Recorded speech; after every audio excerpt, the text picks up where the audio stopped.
আচ্ছা দেখেন, আমি প্রথম প্রশ্নের উত্তর দিই। ওইখানে স্পেন্ট ফুয়েলটা 5 বছরের জন্য রাখার জন্য একটা স্পেশাল কন্টেইনার করা হয়েছে, ভেরি হাই কস্ট কন্টেইনার করা হয়েছে। 5 বছর পরে রাশিয়ান সরকার ওদের পার্লামেন্টে স্পেশাল অ্যামেন্ডমেন্ট করে, রাশিয়া কিন্তু সাধারণত নিয়ে যায় না এগুলি, স্পেশাল অ্যামেন্ডমেন্ট করে 5 বছর পরে, এই 5 বছর পরে নিয়ে যাবে। এটা আমি চুক্তিটা খুব ভালো মতো দেখছি, এটা সেফ এবং অন্যান্য দেশের সাথে তুলনা না। কিন্তু নিউক্লিয়ার করলে আমাদের যেটা প্রবলেম হবে, আমাদের ইভ্যাকুয়েশনের জন্য নতুন ট্রান্সমিশন লাইন করা হয়েছে, কিন্তু একটা মনে রাখবেন, নিউক্লিয়ার একটা পার্টিকুলার ফ্রিকোয়েন্সি ব্যান্ডের মধ্যে চলবে। নিউক্লিয়ার পাওয়ার প্ল্যান্ট একবার চলে আসলে কিন্তু এটা স্টেবল বেস লোড দেয়। এটার সাথে ম্যাচ করার জন্য অন্যান্য জেনারেশনকে কিন্তু এই ব্যান্ড ম্যাচ করতে হবে এবং ওইগুলির জায়গায় এফজিএমও সেগুলিরও ব্যবস্থা হয়েছে। কিন্তু মেইন সমস্যা হবে ভেরিয়েবল রিনিউয়েবল এনার্জি, সোলারকে ইভ্যাকুয়েট করা।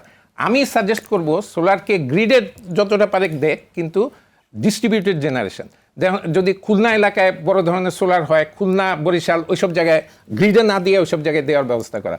আর রিনিউয়েবল নিয়ে আসলে তো রিনিউয়েবল উইদাউট ব্যাটারিও করলে তো পরের কথা।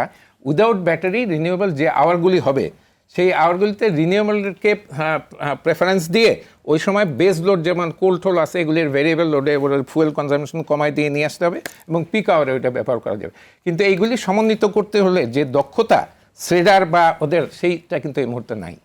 আমি আনলাম, জেনারেট করলাম, একই অবস্থা হবে। কিন্তু আমার রিকোয়ারমেন্ট, আমার ডিমান্ড হলো 18,000 মেগাওয়াট, আমি 30,000 মেগাওয়াট করে রাখছি ক্যাপাসিটি চার্জ। মানে জনগণের যেটা চাওয়া, যে কারণে আপনার অ্যাটমিক পাওয়ার সবাই জানে যে কোনো ফসিল ফুয়েলের চেয়ে 100 গুণ কমে এটা পাওয়া যায়। আমরা কি সেই সুবিধাটা আসলে পাবো? অফকোর্স পাবো। আমাদের ক্যাপিটাল কস্ট হয়তো বেশি হয়েছে। আমি করলাম একই ধরনের একটা পাওয়ার প্ল্যান্ট ইজিপ্টে হয়েছে 29 বিলিয়ন ইউএস ডলার দিয়ে, 29 বিলিয়ন। আমাদের ভারতের সাথে কম্পেয়ার করা হয়, ভারতে তো সব ম্যাটেরিয়াল পাওয়া যায়, ওদের ডেভেলপড আছে। আর আমাদের ওইখানে একটা কোর ক্যাচার, সেফটির জন্য একটা কোর ক্যাচার করা হয়েছে। আসলে আমি একটু ছোট্ট কথা বলতে চাই যে নিউক্লিয়ার প্রকল্প নিয়ে আসলে খণ্ডিতভাবে 2 মিনিটের আলোচনা করলে এটা ভুল বার্তা যাবে।